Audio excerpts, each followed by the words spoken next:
Today. I'm the announcer, John Strominger. Right beside me is host Jim Tallman. Guest tonight, health correspondent Troy Pritchard, Chris Meredith from the speech team, the zoo, and a couple surprises of the week. So stick around and have a ball.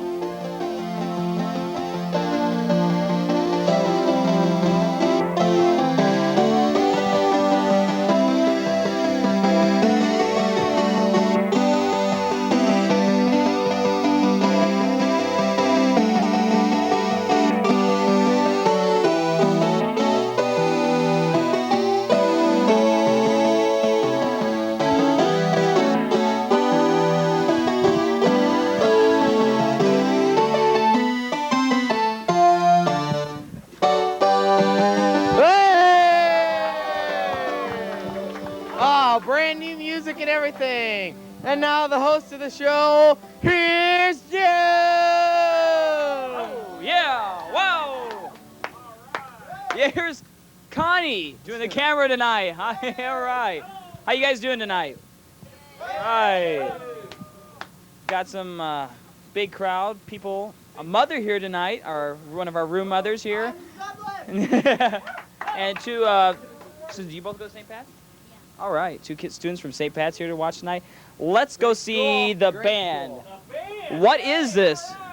Jeff Trigg, what is this you have here? My recording studio right here. You want to describe take a minute and describe what you got here? Yeah, this is, the synthesizer's got all kinds of weird sounds on it, you know. Even. There's an airplane. Ronald Reagan's coming in. And this over here is a sequencer, and it does about anything I want it to. I just like anything. Yeah. I just yeah, it does that. I just like press the button and it like plays whatever. Cabbage and carrots together to make them I'm not even playing. Look at this. Incredible. New wave. And then that's an amplifier, kind of makes all the sounds, and You sound better that's than we have Rob's. about 6 people here. Okay. All right. Oh, you know, Wayner's back there for that. Okay. Oh, wait a second. Can someone give this back to Mr. Woodward? It's picture time tonight. We gotta have pictures, so give that back to Mr. Woodward. You lucky guy, Mr. Woodward. Yeah. Big show tonight. People from Glen Oak Zoo is here. We have a state finalist. Not just people. Not just. Oh, yeah, we do have some. There's something back here. I'm scared. I like to get people on here in case it like opens up and attacks my foot back here. Yeah, so if we start screaming, Yeah. you know it's this thing down got here. Chris Meredith doing his HI tonight. Troy Pritchard with another interesting health correspondent. Surprise of the week, Chord of the week, but we always have to start with our traditional. Yes, ladies and gentlemen, it's back. Big dumb joke. Want to zoom in? Here. Zoom in. I can help that a little bit more. Who's doing camera? Who's supposed to be zooming in? Did you get the camera, Mr. Woodward? It looks like Wayner, why don't you take some pictures? our camera person retired already. Mr. Woodward. Okay, big dumb joke. What is Big the dumb joke. Tony Robbins gave me this one. Toothless termite went into a bar, went up to the next guy and goes, "Is the bartender here?" Get it? He's toothless, so he has to have tender wood. Bartender. It didn't say big funny joke. It said big dumb joke. All right, Rob. You got about 12 shots in there, okay? Big dumb joke. Of the week. Was that funny, Dan? Do you think that was funny? Great. I can see some special effects tape for me. Okay. In the back of his mind. Okay. Here he is, our top 10 person. Which way you coming? Oh, he comes back. Oh. He comes back. Here he is, Tim Bragg. Hey! Back from his month-long vacation. What? Where have you been? Look at all that red. Where have you been? Must have been vacation. New York. You just got a job, didn't you? Yeah, I was on vacation in the Bahamas. You just got a job too? Tim, look up. Yes, I just got a job at Rex. It's pretty fun. So if you ever like really totally bored, just come out to Rex and confuse me. Try to confuse me. You working drive-through yet? I'm working. That's all I'm doing is working drive-through. All right. They won't trust me with anything else. Okay. I heard drive-through is the hardest. Yeah, it is. It's the hardest job. That's why they started me there. Okay. Top 10 for tonight. Top 10 dangerous Washington intersections. Number 10, Hilligan Street and Gulf Road. Number 9, Hughes Road. These first two, I don't know. They're kind of shaky. They're personal. You know, they're inside continue. jokes. Hilligan Street and Gulf Road. What's the topic? Dangerous Washington intersections. Just Dangerous Washington Hughes intersection. Road and Tennis Court. No, that's number 9. Number 8, Hartzler Avenue and Freshman Way.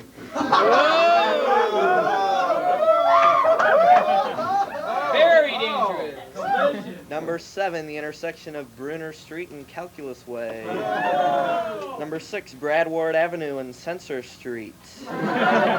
Number 5, Butterley Boulevard and Modern World Civ Street.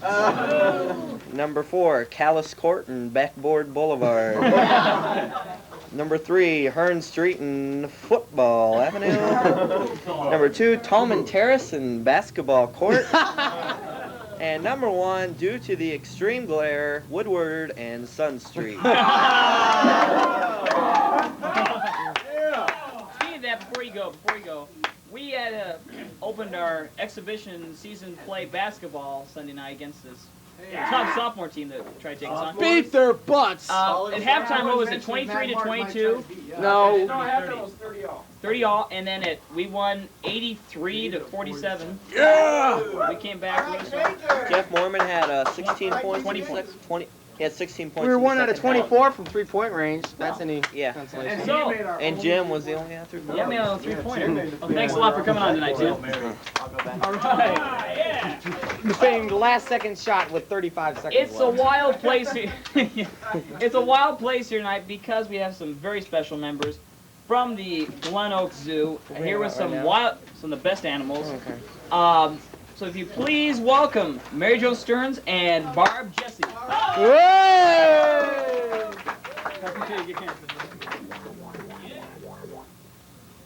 How you doing? Fine, how are you? Pretty good. You guys have a good time, don't you? Yeah, oh yeah. So what all neat things have you brought for us tonight? Well, I brought a couple of snakes. Little bitty snakes here. What are you moving for, John? She's opening the lid. These are little baby boas. They're 2 weeks old. There's 2 of them here? There are 2 of them here. And they're just two weeks old. They've already shed once, which means after they shed, then they're ready to eat. So, these are constrictors. These are boa constrictors. These are your common boa constrictors that you see in the pet stores and so forth. And then we brought another snake. Oh my gosh! Oh my God! John. Yeah.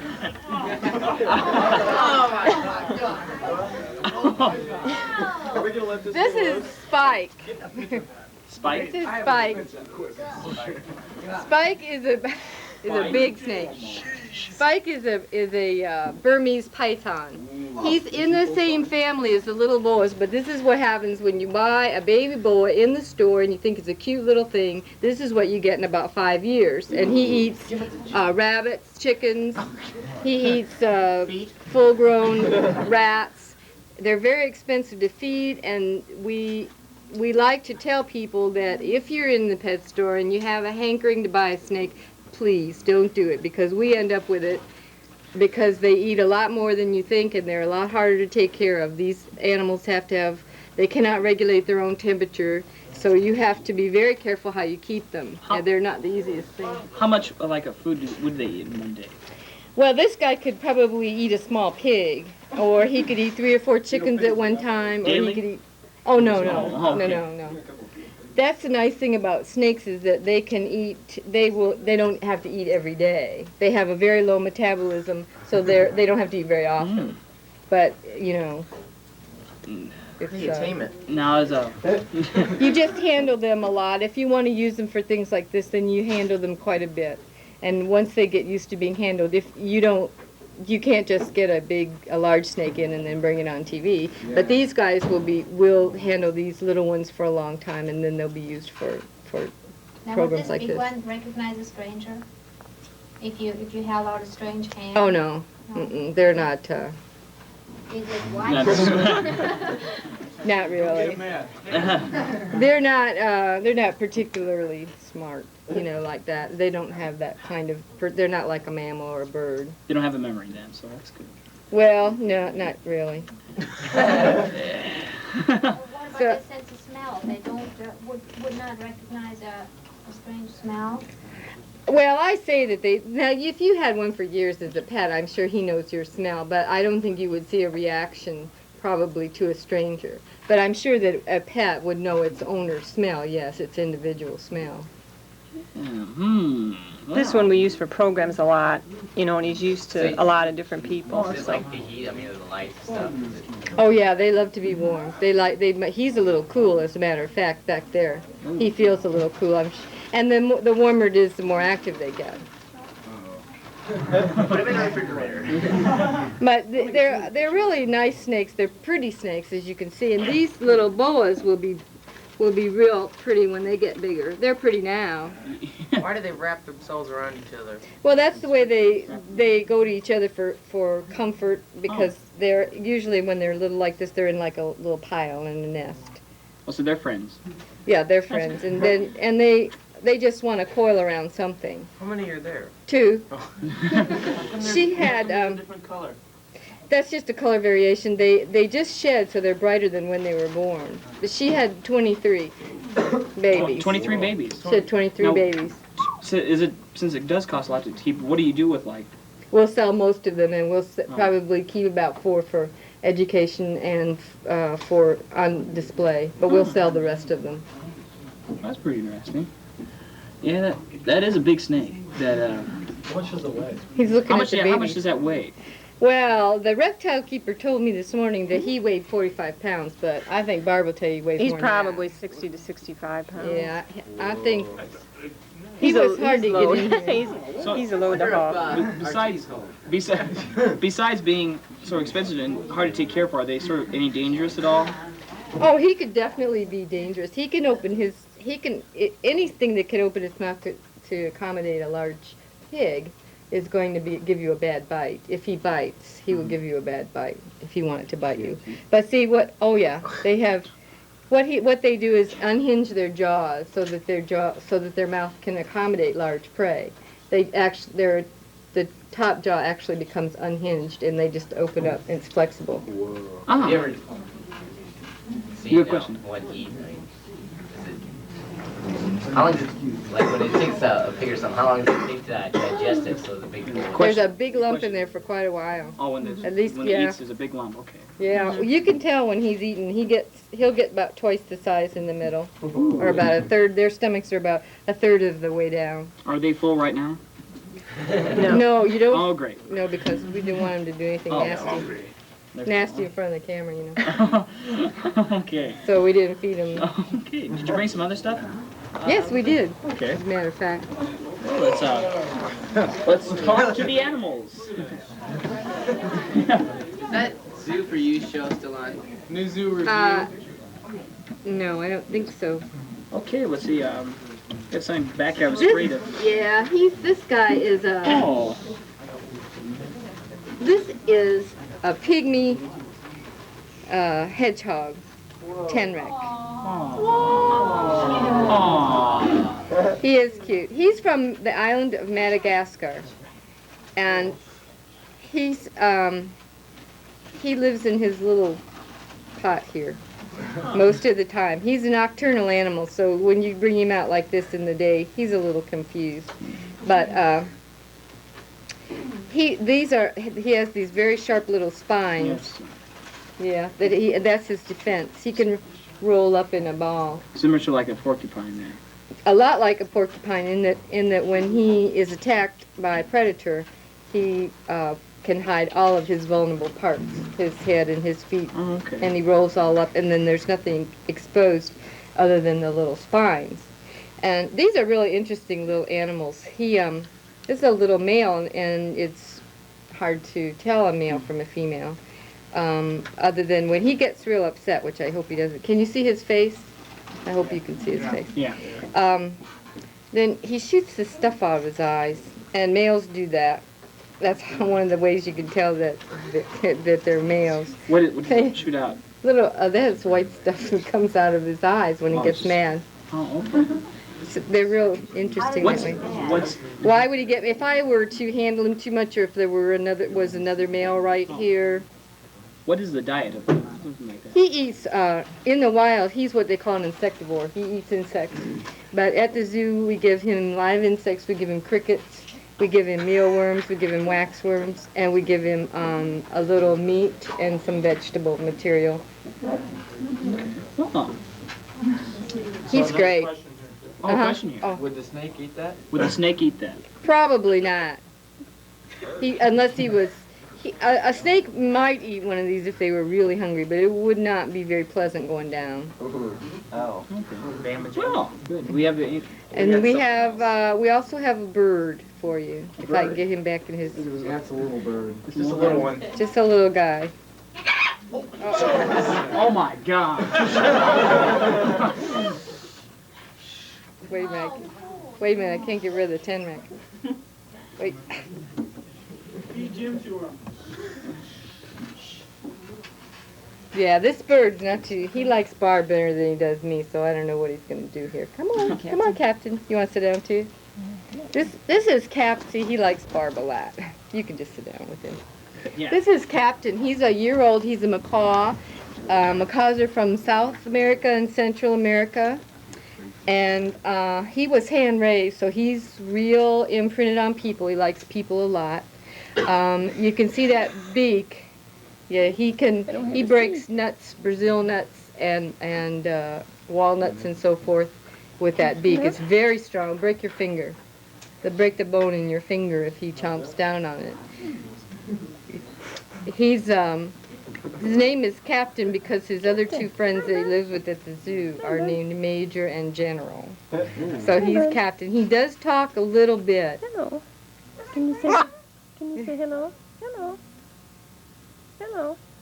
He's not going to talk. He's shy. Hello. But now you talk about recognizing people. See, he doesn't want. I don't handle him. Barb handles him, and he knows Barb, so he wants really nothing to do with me. Oh, he wants you want a peanut? Yeah, I can peanut. You see his tongue? Can you see his tongue? He has a. Oh wow. He eats like Mr. Woodward. They have a very fleshy tongue that helps that beak. See his tongue? I don't know if you can see it, but it's real interesting. They're very strong birds. They're very strong flyers, and they're used a lot. They have been used a lot for the feathers for decoration, but actually the most damaging thing to macaws has been the pet trade, because there are lots of them that have been captured for the pet trade.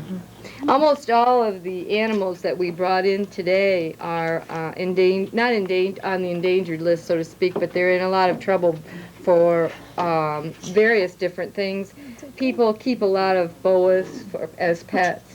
The big rage this year is our snakeskin shoes and belts and so forth. And the big snake that we brought in, that's used. Those are used a lot in belts and shoes and boots. So you might want to think about that the next time you see those snakeskin boots, you know. Do you want another peanut? Oh, does he want another one? Spike. Yeah, it could be spike, you know. It's true, especially, and it's really bad this year because snakeskin is on everything. People are really buying a lot of it. And people like to use macaw feathers for hats and for decoration. But with these guys in particular, it's mostly the pet trade. People buy exotic pets and they don't know really what they're getting into. This is a hard bird to keep. First of all, he eats quite a bit. He's very noisy. He needs some room. He needs a large cage to move around in. And people don't realize that when they buy these things as pets, they don't want to live alone either. They would rather have company. And so a lot of times they get neurotic. He does look like he's a little nervous a little bit. He's not too bad with Barb. He would be worse if Barb weren't out here and he were just with me. But he knows her.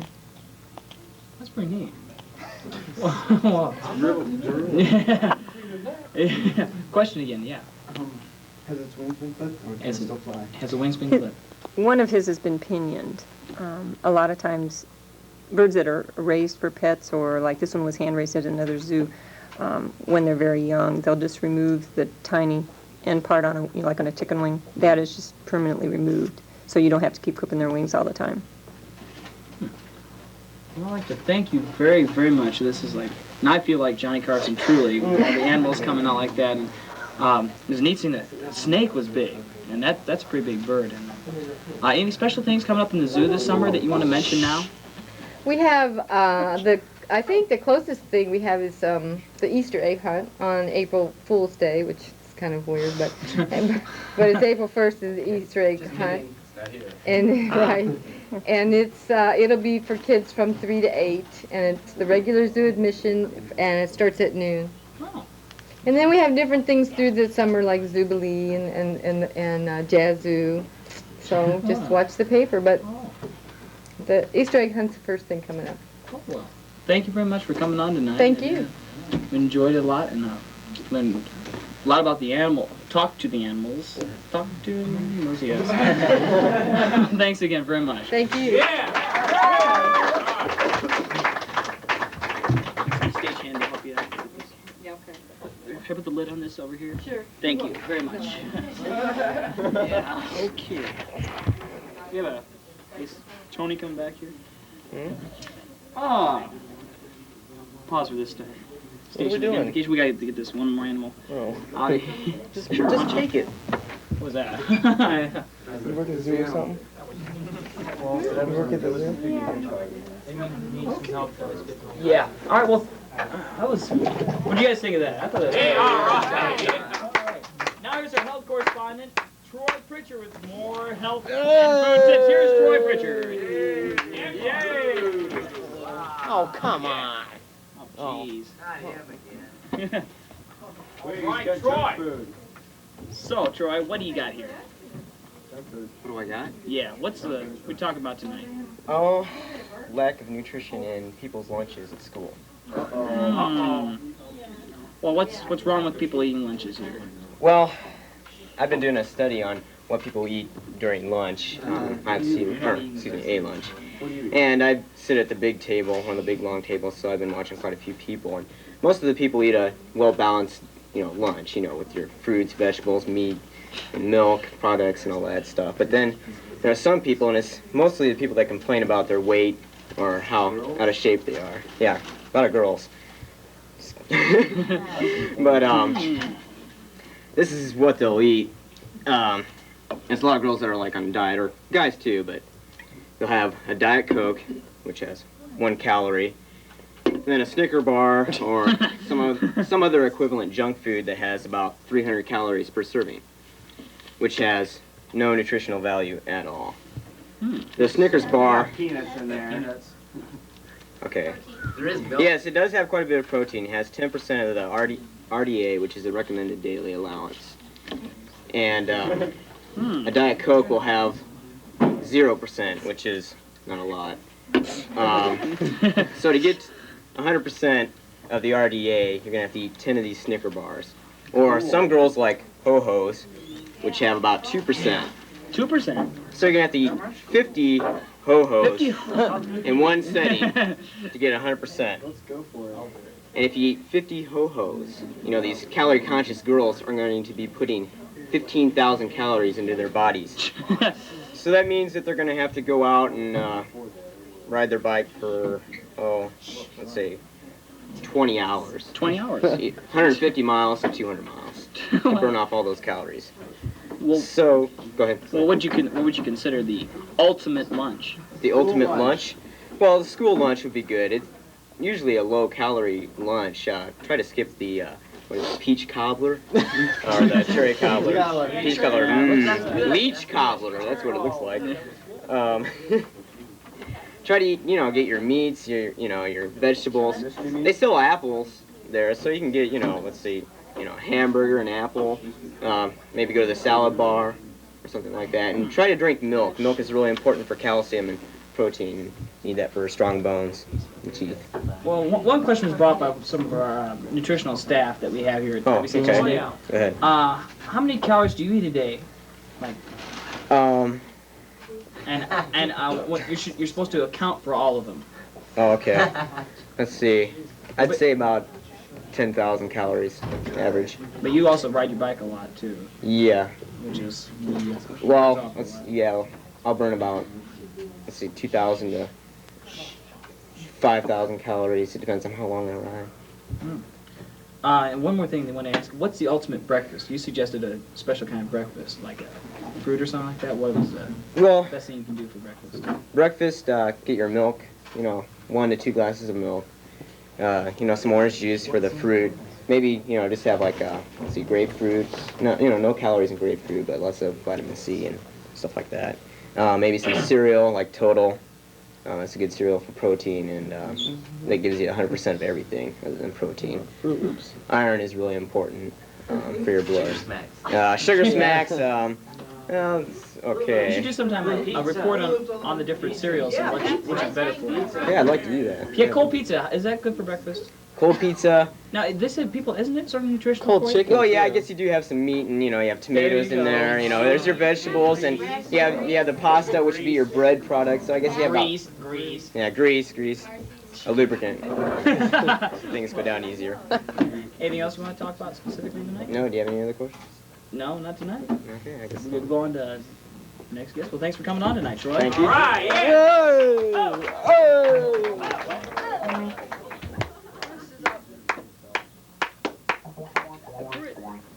Chris is out with the animals, so Let's do a chord of the week. Rob Wayner, why don't you come up here real quick? A new feature we're starting. WCHS Today is always experiencing new concepts and new ideas, and we feel it is our duty to you, America, to teach you how to play the guitar for the next 10 weeks. So each week we'll be showing you how to play one chord on the guitar.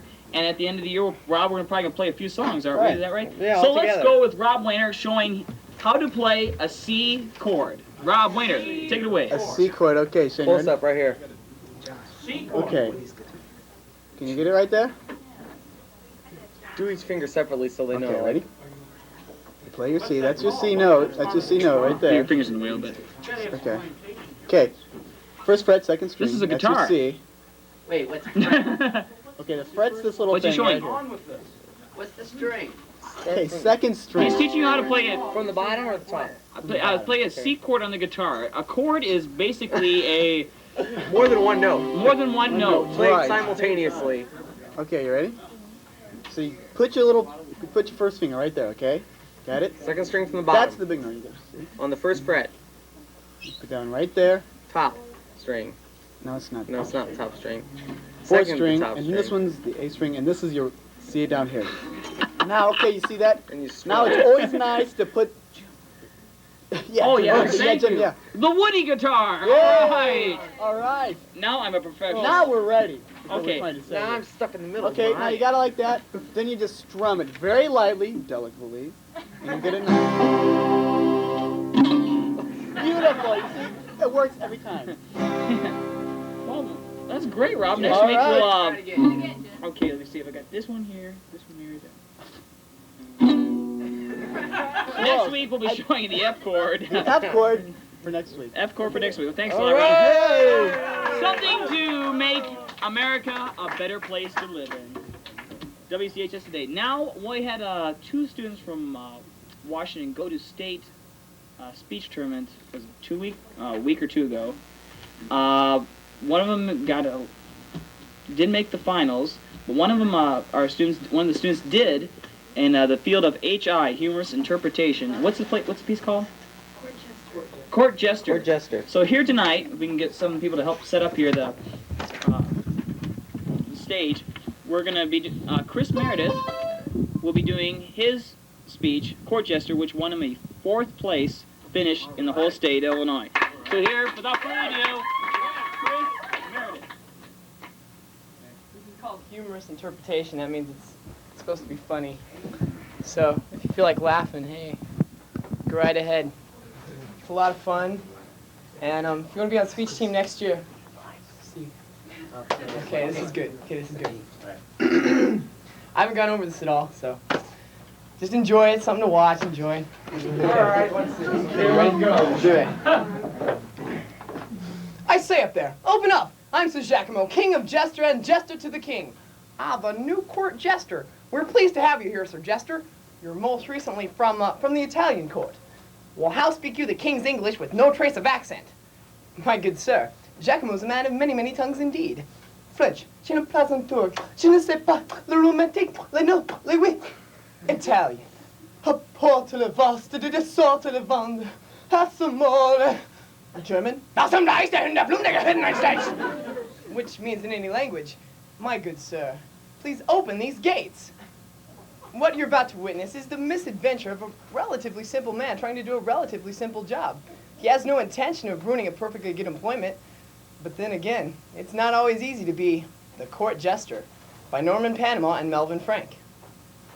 Our story begins in the royal palace courtyard where Giacomo inspects his new surroundings. Welcome, Sir Giacomo. I am Griselda. Griselda. I bring you a message from the princess. She finds you most attractive, Sir Giacomo. The royal princess, Gwendolyn? Yeah, she finds you passing fair, passing grace. Well, that's very nice, but tell her I'm just passing through. Giacomo, look into my eye. Eye? Both of them. Look in them both. Deeper, deeper, closer, closer. Tails of lizards, ears of swines, chicken gizzards soaked in brine. Now thine eyes and mine entwined, thou will art broken. Thou art mine. Now repeat after me. I am craven and thou art my master. I'm craven and thou art my master. Stand there, fool. Stand there, fool. Silence, silence. You're in my power and you'll obey my every command. And remember, one snap of the fingers and I can bring you out of this bed like this. Hey, wait a minute, and back in like that. Yes, master. You can snap me in and snap me out. Now listen carefully. You must go to the princess, convince her you are sent here by the gods. Go to her room and make love. Wait, not like that. You are a spirit of romance, figure of action. Yes, yes, but at the same time, humble and tender. You're a man of iron, with the soul of a poet. You're adventurous, gay, but with a lover's brooding melancholy. And most of all, you must show passion. Show what? Passion. Not me, you fool. The princess. Now go. Fear not, master. For once I'm up this stony vine, the regal maiden shall be mine. My love. Ooh, so this is Sir Giacomo, King of Jester and Jester of Kings? Not today, my love. For today I am Giacomo, lover of beauty, and a beauty of a lover. Sir Giacomo, please, we've only just met. What manner of man are you? What manner of man is Giacomo? I shall tell you what manner of man is he. He lives for a sigh, he dies for a kiss. He lusts for the laugh. Ha! He never walks when he can leap. He never flees when he can fight. Ooh, he swoons at the beauty of a rose. And I offer myself to you, all of me. My heart, my lips, my legs, my calves. Do with me what you will, my love endures. Beat me, kick me, I am yours. Sir Giacomo, it is a miracle, just as Griselda has promised me. Ooh, you must go now, and do be cautious. Ha! Caution is for popinjays and cockatoos. Begging your pardon. Yes, but if my father finds out, he shall snap our necks like twigs. Like what? Twigs. Speak not of a twig when you look at an oak. Until tonight, my little sapling. Adieu. I've climbed the thorny vine, and the regal maiden is mine. Good, good. Had you failed, you would have surely had my throat. Now, Giacomo, look into my eye. When I release you from the spell, you will remember nothing of what has passed. That night at the royal banquet, Your Majesty, we are pleased to introduce to you Sir Giacomo, King of Jester and Jester to the King, Your Highness. Yeah, oh, yes, from Italy, I said. Well, tell me, how go things at the Italian court? Well, you know the Italian court, Your Majesty. What better place to court Italians? Yes, very well. Before we go on, it's come time for me to introduce the royal engagement of my daughter, Princess Gwendolyn, to the noble knight, Sir Ravenhurst. Princess fair, from this moment on, this heart, these hands, and this steel will exist for no other but for thine who has made my life. So save your breast, Sir Ravenhurst. There will be no marriage. I love another. What speak you of, Princess? Well, he's a noble man, but brave of heart. I'm sorry, Father, but what goes on, Gwendolyn? Well, his name is Giacomo. Giacomo? Giacomo what? Giacomo? No, I know nothing of be ye a jester or a lover. Ye shall duel to the death with me in 1 hour. Nearly an hour later. So this is how my life as a jester ends. Killed by a knight. No, Sir Giacomo, come here. You need not die. You need not even fight. You see, Ravenhurst dies as he drinks the toast. I put a pellet of poison in one of the vessels. Really? Which one? The one with the figure of a pestle. The vessel with the pestle. Yes, but you don't want the vessel with the pestle. You want the chalice from the palace. I don't want the vessel with the... I want the what? It's a little crystal chalice with the figure of a palace. And the pellet with the poison's in the chalice from the palace? No, the pellet with the poison's in the vessel with the pestle. Oh, the pestle with the vessel. No, the vessel with the pestle. What about the palace from the chalice? No, the chalice from the palace. Don't you see? The pellet with the poison's in the vessel with the pestle, but the chalice from the palace has the brew that is true. Huh? It's so simple, even the princess can say it. Well, let her fight him. No. The pellet with the poison's in the vessel with the pestle, but the chalice from the palace has the brew that is true. Now go! The men will toast. I, Sir Ravenhurst, toast to the winner of this match. For he shall have the princess, and he no doubt will be me. No, Sir Ravenhurst, a toast to me. You see, the paisley with the Chaseley has the blue that is brew. I mean, what goes on? Forget the toast. Duel. I want to see some blood. You shall die quickly, Sir Giacomo. Toothier. I have. You shall die now, and die like that. Ha! No, Sir Ravenhurst, you shall die like that. Well, we shall see who dies like that. No, Sir Ravenhurst, you shall die like... Never mind. Well, it's come time for me to take your life. Yes, spill my dishonor guts all over the palace. No, I cannot kill a man only because he loved not too wisely, but too well. I grant your life, and the princess too. Whatever else you want, I'm getting the heck out of here. Oh, well, he was a brave and noble man, wasn't he, Father? A brave, noble? Why, Gwendolyn, surely you jest. That's it.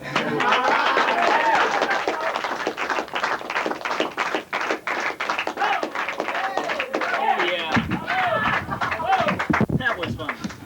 That was the first time I heard you do it first, like some of the classes the other day, and I wasn't in the classes. That was pretty funny. Okay. We have also brought Don Mack, who was the other finalist here. You were in the pros? 11th, yeah. It was in the field of pros, 11th in the pros. Now, what is the process like in, basketball? You go from regional, sectional, super sectional. What happens in speech tournaments? Well, first you go to Mid-Illini, and that's, Washington, Metamora, Limestone, yeah. East Peoria, a few other schools. And then you go to regionals, which is pretty big. And then you go to sectionals. How many sectionals are there in the state? There 4 or 6? There are 6. Six sectionals in the whole state. And then the top, Top 3. The top 3 from each one. The top 4 from regionals go to sectionals, and the top 3 from sectionals. Yeah, something like that. And then everybody goes to state. A lot of people there. Yep. And where was state this year at? Bloomington High School. Bloomington High School. Now, was it fun you spend the night there in Bloomington? Yeah. I sold the Kentucky. Sounds like one of those Key Club conventions that everybody takes people to. Okay, well, that was anything special about the weekend night staying there? You meet a lot of people. You have a really good time, too.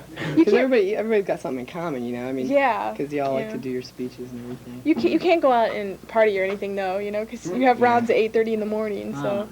But, I had one at 11, so I got to see. Yeah, I had one at 8:30. He had one at 11. Well, I understand that you were the highest-ranking junior in the state in pros? Really? Yeah, all right. Yeah. So, next year I should do pretty good. Hopefully, maybe. Now watch if we can get past regional. It all depends. See, like state, you get that far, especially, and it all depends on, you have to judges. You judges a lot. It depends on your piece. You have to find the right piece. If you get lucky and find a really good piece, she ought to do really good. But, some people have really awesome pieces, but they don't do them. But some people just have, a lot of talent, and they just pick these really off-the-wall pieces, things about, insanity and stuff and everything. Anything you could imagine. Stuff that's confusing and boring, and you don't want to listen to it. Are you planning to continue this next year, Chris? Yeah, maybe. If I go to college, I probably will. Well, thanks for being on tonight. That was thanks a lot. Thanks for doing the HI quiz. Fun. Thanks. Oh,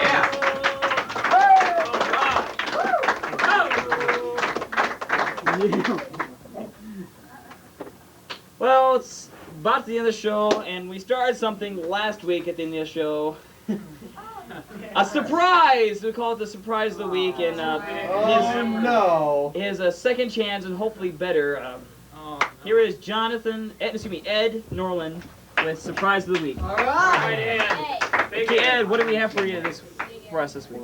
Well, I was looking at this book here called Modern Geometries, and one of the most interesting things I found about this book was it's very useful for some things, such as making paper airplanes.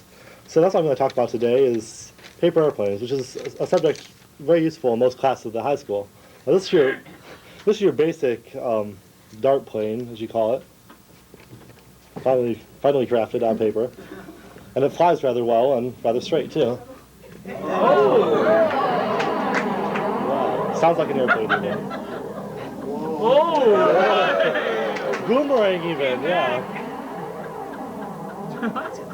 Okay, now here's one of your more typical trick planes, or gliders sometimes they're called.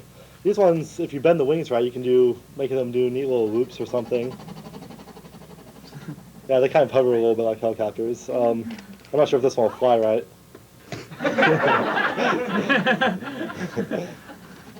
There we go. Oh, camera. 3D effect. 3D effect. Whoa. Okay. And here's one I call the flying wing. Not many people know about this kind, but it's just made of one sheet of paper, and you don't throw like a normal one. You. Whoa. All right. Well, sort of good. Unbelievable. Okay, and then of course you have your. Yeah, that was the flying wing. Now we have the flying ring. We can put this one together. Control John? There we go. Okay. Okay, now these ones normally work. They're a little hoop. Yeah, really a little bit better. Okay, so that's about all I had. These are all these type of airplanes. If you want to know how to make them, just ask me. You should know already. Send a self-advanced stamp envelope to WCHS Today for Studio 1 with a donation of $20 or more, and we'll send you all those for. And I'll even add one in. These are very useful for things like study halls and gym class exams. Next week, I can't tell you what's going to be on. The TV club will be going to the mall next week, Thursday night, so we're probably not sure if we'll get the show there or not. Upcoming soon, we're going to do a special show that will be broadcasted in London, England. Correct? Of the teleconference, so something to look forward here. We're going to try it. We always try everything here. In about 2 weeks, we have the Breakfast Club from 106 coming on, so set your VCRs and have a great week. Thanks a lot.